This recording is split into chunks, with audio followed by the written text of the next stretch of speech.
Not only have I hopped onto the Chipwagon, I'm not even wearing a seatbelt. I'm not worried about him crashing and burning.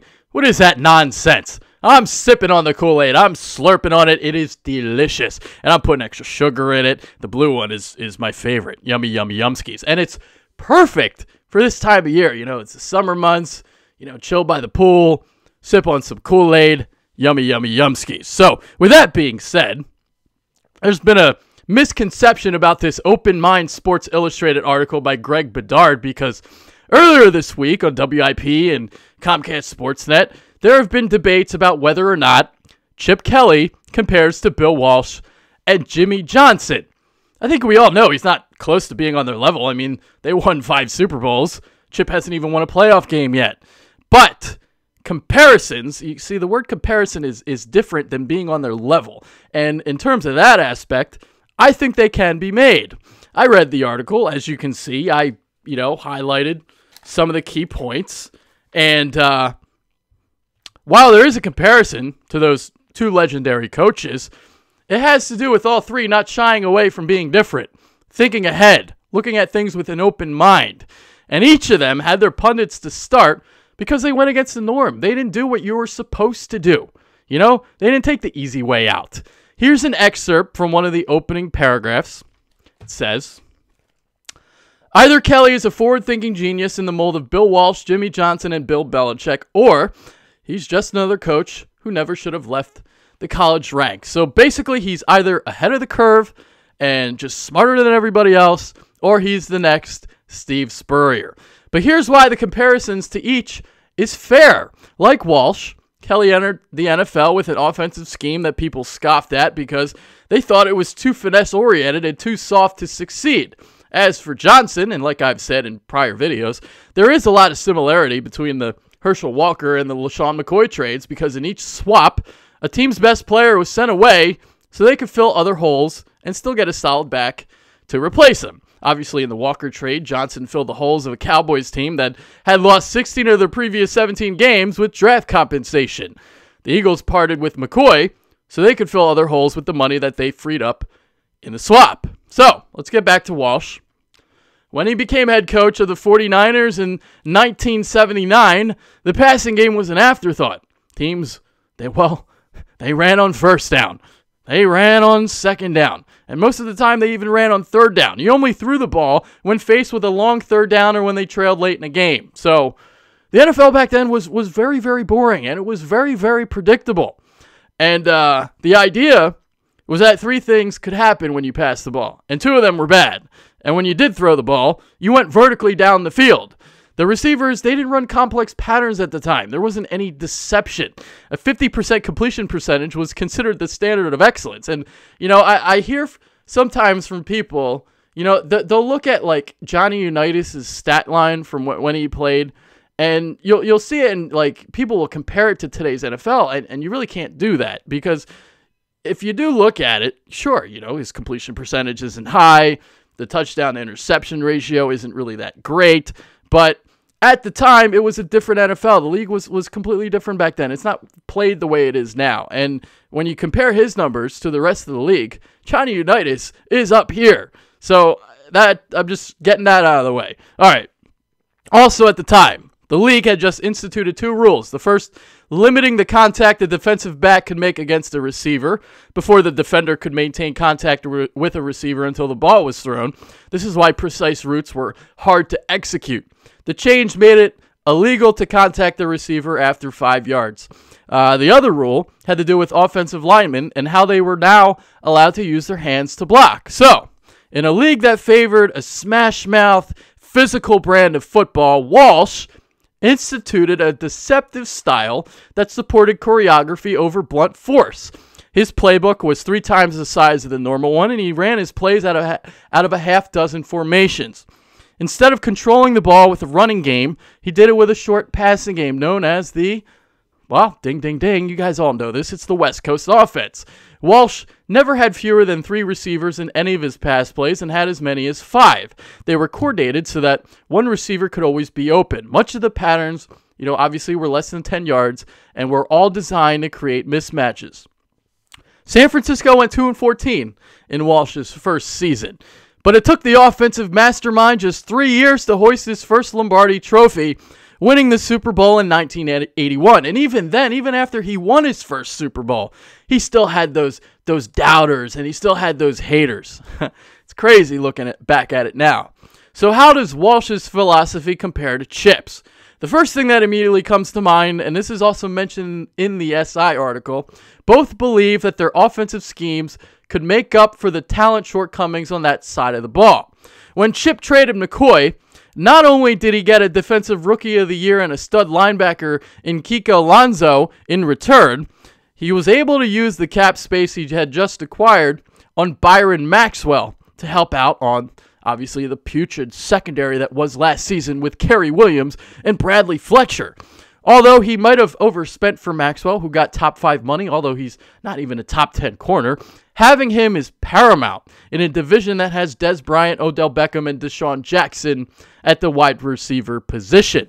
According to the article, in his second and third drafts, Walsh used 14 of his 22 draft picks on defensive players, 13 of them coming in the first 6 rounds. By the way, the NFL draft back then had 12 rounds, not like the draft now, which has 7. In this past draft, Chip's first since wresting control away from Howie Roseman at the general manager spot, he used 5 of his 6 selections on defense. When you look at Chip's power spread offense, math is the backbone, which is similar to what Walsh was trying to do. Chip's play call is often determined by the defensive alignment and where the most favorable numerical advantages are presented. He attacks defenses by deploying 2-on-1, 3-on-2, and 4-on-3 advantages, whether in run blocking schemes or pass patterns. It's really remarkable, how many players run free in his offense. You'll see guys, running across the field, they're wide open. It's ridiculous. Kelly obviously preaches fast break football, which means running plays every 15 seconds. So by the time the fourth quarter runs around, opponents are worn down physically and mentally. This is why Chip wants that bruising one-cut runner, because in the final frame, nobody's going to want to tackle DeMarco Murray. Chip's scheme has reaped in immediate benefits. The Eagles became the 3rd team in NFL history to record over 400 yards of total offense of each of their first 6 games in 2013. But then the Cowboys and Giants decided to play 7 men in the box and press man coverage on the outside. Suddenly, the offense was figured out, and many, like Phil Simms and Merrill Hodge, rushed to judgment. During a segment on Showtime's Inside the NFL, Simms listed the Eagles' offense as one of his bottom 5 units in the league.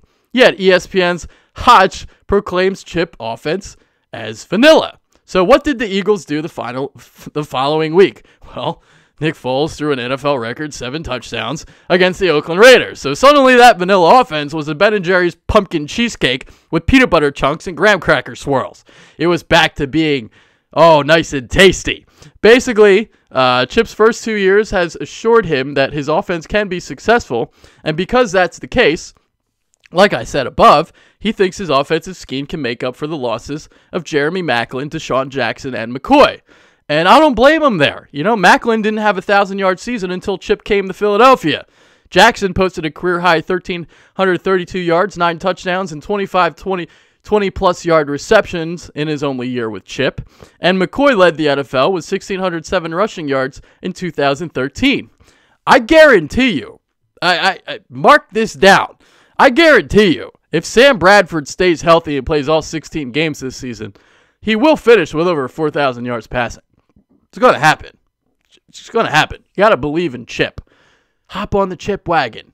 All right, so when Walker was traded, Jimmy Johnson famously called it the Great Train Robbery. And during the press conference, a baffled reporter famously said, "For who?" Obviously referencing that, Dallas got the short end of the stick. Many in the Dallas area were confused, and they were even more bamboozled when Walker put up 148 yards in his Vikings debut. In all, the swap eventually involved 18 players and draft picks. 2 years prior to the Walker trade, the Rams traded Eric Dickerson for 3 first-round picks, 3 seconds, and 2 players. The Cowboys were looking for something similar. So, in return for Walker, Minnesota sent Dallas 5 average players, Isaac Holt, Jesse Solomon, Darren Nelson, David Howard, and Alex Stewart. a 1992 first-round pick, and multiple conditional draft picks. Over the years, Dallas turned the Walker package into additional assets, and when all the wheeling and dealing was over, those draft picks that they acquired parlayed into future Hall of Famer Emmitt Smith, All-Pro safety Darren Woodson, star defensive tackle Russell Maryland, and a standout cornerback by the name of Kevin Smith. And, those average players that I listed above, if each of them was cut by a certain time, the Cowboys got draft compensation back in return. So they traded for those average players just so they could cut them and get the draft picks. So when you really look at it, that's quite a haul, and surely was a robbery for Walker. Obviously, what the Eagles received in return from McCoy isn't going to result in what Dallas got back for Walker, but again, it's Chip looking ahead and filling other holes by trading his star player. Oh, and I'd say that, DeMarco Murray isn't really a bad replacement. Sure, he's not one of the top 3 running backs in the league, but he's top 10. Going back to Walsh, his offense revolutionized the way the game was played forever, and other teams started reverting to his offense in the late 1980s. Now, Chip isn't revolutionizing the game like Walsh did. Even he admits that. He runs inside zone, outside zone. He has a sweep play. He runs a power play. He has screen plays. He has a lot of motion and has a 3-step and 5-step passing game. With that being said, though, his sweep play, a 2015 version of Vince Lombardi's staple in the 1960s, has its copycats. The wrinkle is that he has a pulling center, and who better to pull than the athletic Jason Kelce? I've already seen the Chargers and Broncos emulate that particular play. But what might revolutionize the game in the years ahead is his take on sports science. The Eagles ranked 2nd in fewest injuries 2 years ago, and were 5th last season. Chip, however, is really going to find out this season whether the sports science thing actually has some legs after bringing in all these players with a past injury history. You got Sam Bradford, Kiko Alonso, Walter Thurman, Ryan Matthews, Miles Austin, DeMarco Murray. He drafted Jordan Hicks. He restructured DeMeco Ryans' contract. I mean, we all thought he was out the door. There's a lot of injury history there, but if they can stay healthy, that's also a lot of talent. Obviously, the other thing we know about Chip is his infatuation with size. Receivers have to be a certain height. Cornerbacks have to be a certain height because he wants the length to be used to disrupt the passing lanes. He wants his defensive ends to be at least 6'6" with a knee circumference of 18 inches because the bigger the knee, the more solidly he's built in the lower body. Thus, he's less susceptible to injuries. Even the way Chip runs his practices, the music blaring and they're shorter, but the sessions are packed with plays and nobody's, standing around. You got the smoothies thing, everyone's got to wear a smoothie. Everyone's got to, wear a heart monitor when they sleep. He's got all these cutting edge things that no one else is doing throughout the league. So we're going to find out if it's really going to work, over the years ahead. So is everything Chip's doing an exact science? Well, we'll have to wait and see, just like I said. But one thing's for sure, he's different, and he's got everyone's attention. And he's got my attention because I'm sipping on that Kool-Aid. Like I said, I'm going to make another batch tonight. So, yeah, that's it for this video.